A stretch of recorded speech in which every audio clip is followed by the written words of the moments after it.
Au nom du Père, du Fils et du Saint-Esprit, bien-aimés dans le Seigneur, me voici encore devant vous aujourd'hui pour notre programme éducationnel, la Bible et culture, le programme que nous appelons en anglais de Culture and Bible Education Line. Aujourd'hui, je voulais parler d'un sujet qui semble vraiment délicat, surtout pour nos frères et sœurs qui se préparent pour le mariage. Comment choisir son futur conjoint? Donc, comment faire le choix du partenaire pour le mariage? La question que nous nous posons souvent, comment savoir si la personne choisie est faite pour soi? Comment savoir si c'est celui vraiment que Dieu veut pour moi? Vous savez, dans notre culture bantou, à l'époque, c'est le parent qui choisissait les conjoints pour leurs enfants. Mais avec l'évolution actuelle, nous avons le devoir de faire notre propre choix. Mais comment faire les choix? Dieu nous répond toujours. Il nous donne la réponse au travers les critères ou bien les signes que j'appelle les avertissements du Seigneur. Mais deux fois nous sommes distraits.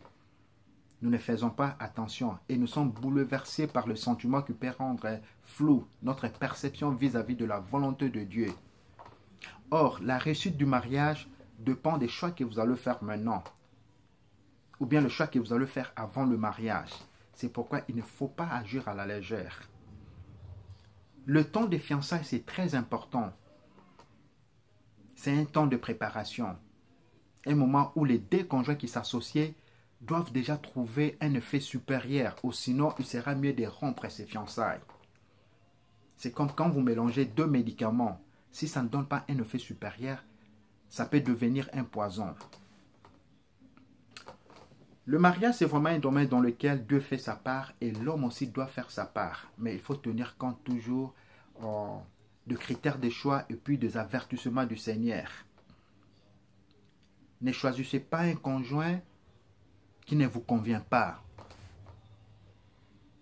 Par exemple, il y a mon pasteur qui me demande, ou bien qui veut que je sois avec sa petite sœur qui a un comportement bizarre. Ou bien mon père veut que je sois avec cet homme qui est antichrist, mais puisqu'il est riche. Mais mes frères, pourquoi voulez-vous unir ce que Dieu n'a jamais autorisé?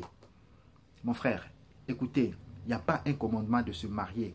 Le mariage, c'est un don de Dieu, c'est un désir. C'est l'une des décisions les plus importantes de ta vie. C'est pourquoi il ne faut pas agir à la légère, sinon tu ne sauras pas trouver un homme responsable ou bien une femme de valeur.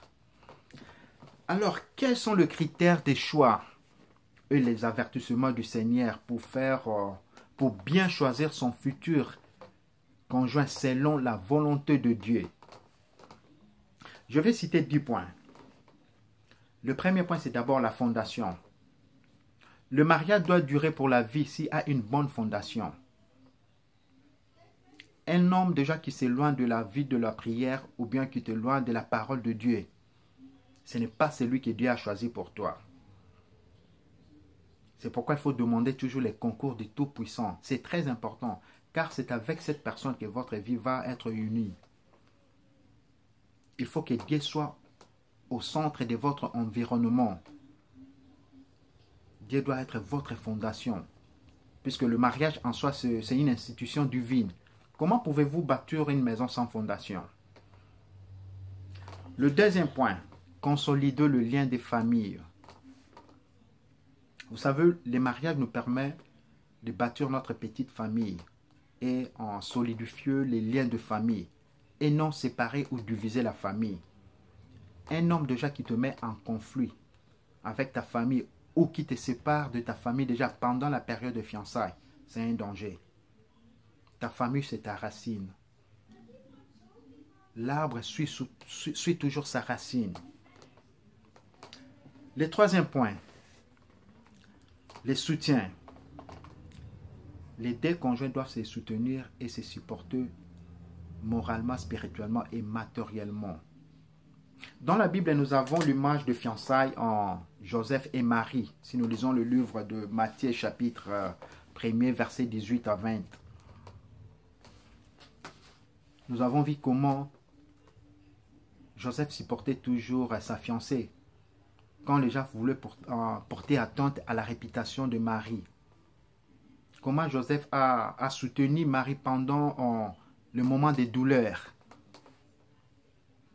Donc pendant la période de fiançailles, nous devons déjà apprendre comment soutenir ton conjoint spirituellement, moralement et matériellement. Un fiancé déjà qui appelle par exemple sa fiancée que je suis malade. Il appelle le matin et la fiancée attend jusqu'à le soir pour répondre. Et le soir quand elle va répondre, au lieu de demander même la santé ou bien s'il a pu manger quelque chose, comment l'argent que tu m'avais promis? Et l'homme va dire que non, mais je suis malade. Tu es malade, mais tu avais déjà promis. Mon frère, attention avec une femme matérialiste. Elle ne saura pas tenir son foyer.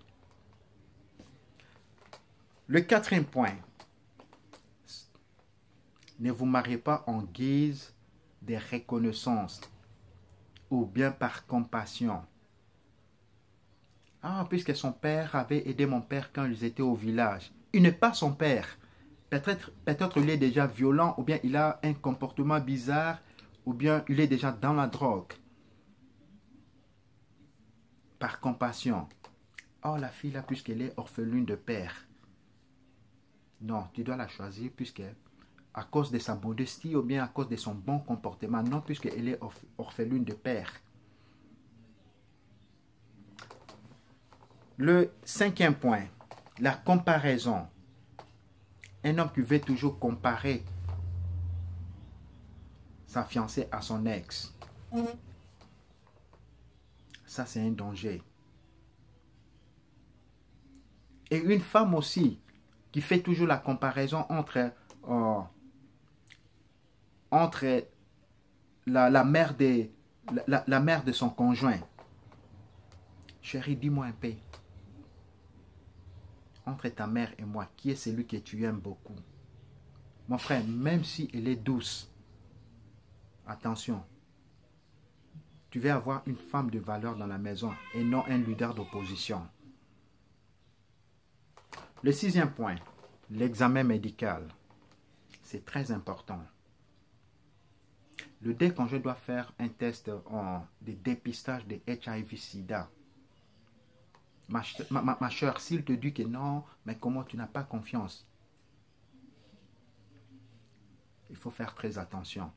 Puisqu'il avait sa vie, toi aussi tu avais ta vie.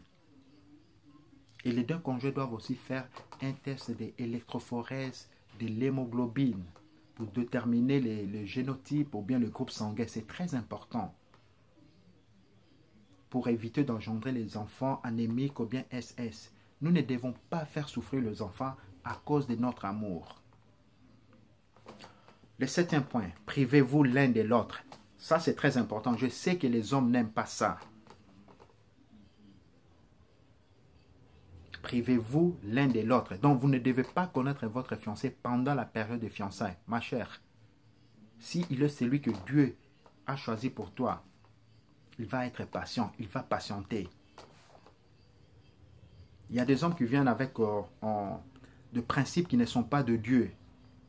Mais comment tu peux acheter quelque chose sans goûter? Mon frère, qui t'a dit qu'il faut goûter? Qui t'a appris ça? Il faut patienter. La Bible nous dit dans le livre de 1 Corinthiens chapitre 7-5. Ne vous privez pas l'un de l'autre. Mais mon frère, ce passage, ce n'est pas pour vous. C'est pour ceux qui sont mariés. Ce n'est pas pour vous. N'allez même pas méditer sur ces passages. Le huitième point, le respect. Le respect doit être mutuel. Le respect doit commencer pendant la période de fiançailles. Ça vous permet de vivre en l'harmonie.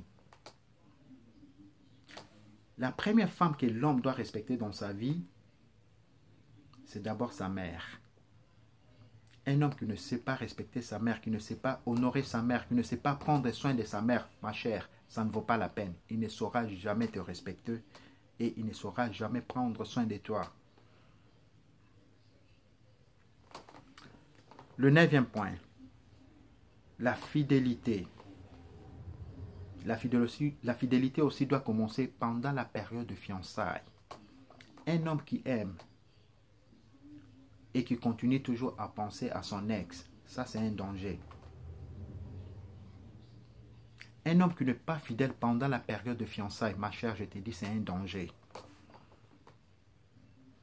Puisque la période de fiançailles, c'est une période de préparation.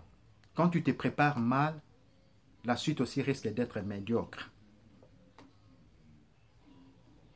Et les femmes aussi. Pendant la période de fiançailles, évitez déjà de garder les contacts de vos ex sur WhatsApp, Facebook, puis téléphone. Il y a des hommes qui viennent aussi avec le principe qu'ils ne sont pas de Dieu. Sous prétexte, ma mère m'avait dit qu'un homme peut avoir 2 ou 3 fiancés. Mon frère, tu ne peux pas avoir 3, 4 fiancés à la fois. Tu peux avoir une fiancée, si ça ne marche pas, là, tu perds, tu rompes, tu peux dissoudre ces fiançailles, mais tu ne peux pas avoir 2 ou 3 fiançailles à la fois. Ça, ce n'est pas un principe de Dieu. Puisque tu dois apprendre déjà à être honnête, à être fidèle. Le dernier point, l'objectif. Pourquoi voulez-vous vous marier? Et la femme, tu dois poser aussi la question, pourquoi tu m'as choisi? Ne vous mariez pas puisque votre meilleur ami s'est marié. Pourquoi voulez-vous vous marier? Puisqu'il est en Europe, puisqu'il est en Amérique, puisqu'il est beau? Puisqu'il est beau, mais quand ça va dégénérer, tu ne verras pas cette beauté. Choisissez un conjoint ou bien une conjointe à cause de sa générosité, sa personnalité, son éducation, son comportement, son esprit. Si vous voulez vraiment faire un choix selon la volonté de Dieu, la Bible nous dit dans le livre de 1 Samuel, chapitre 16, 7, l'homme regarde à ce qui frappe les yeux, mais Dieu regarde au cœur. Ne choisissez pas seulement une femme à cause de sa beauté extérieure. Il faut tenir compte de sa générosité, son éducation, son esprit. Que le bon Dieu vous bénisse, que la grâce vous soit multipliée au nom du Père, Fils et du Saint-Esprit. Amen.